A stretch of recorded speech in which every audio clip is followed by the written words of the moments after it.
Welcome back to me Mukunda jewellers Somajiguda అండి. ఈరోజు చూస్తున్న ఈ బ్యూటిఫుల్ హారం వెయిట్ ఎంతో ఒక్కసారి మీరు చెప్పండి. 1890 కాదండి, జస్ట్ మనం ఇది 31.905 గ్రామ్స్లోనే తయారు చేసాము. ఈ హారాన్ని మనము రాణి హార్ కూడా అని అంటారు. సో పర్ల్స్ చూసారు కదా, చాలా క్రీమీ పర్ల్ దీంట్లో పెట్టడం జరిగింది.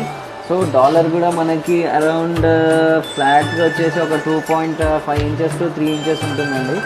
మనం పొడవులో వచ్చేసి 3.5 ఇంచెస్ ఉంటుంది. ఇది ఒక్కటి వేసుకుంటే చాలండి, చాలా గ్రాండ్గా కనిపిస్తుంది. వెయిట్ మాత్రం ఎవరు కూడా ఎక్స్పెక్ట్ చేయలేరు. సో ఇలాంటి ఐటమ్ కనుక మనం ఇంకా ఏదైనా పర్చేస్ చేయాలి అని మీ మైండ్లో ఉంటే మీ దగ్గరలో ఉన్న ముకుంద జ్యువెలర్స్కి వెళ్ళండి, లేదంటే మా ఇన్స్టా పేజ్లో జస్ట్ ఫాలో చేయండి. ఇలాంటి ఐటమ్స్ ఇంకా బోల్డ్ మీకు ఎవ్రీడే వస్తూనే ఉంటాయి. సో అస్సలే లేట్ చేయొద్దు. ఇలాంటి ఐటమ్ కొనాలనుకుంటే మాత్రం వెంటనే వెళ్ళి బ్లాక్ చేసుకోండి. Thank you so much. Me Mukunda jewellers Somajiguda.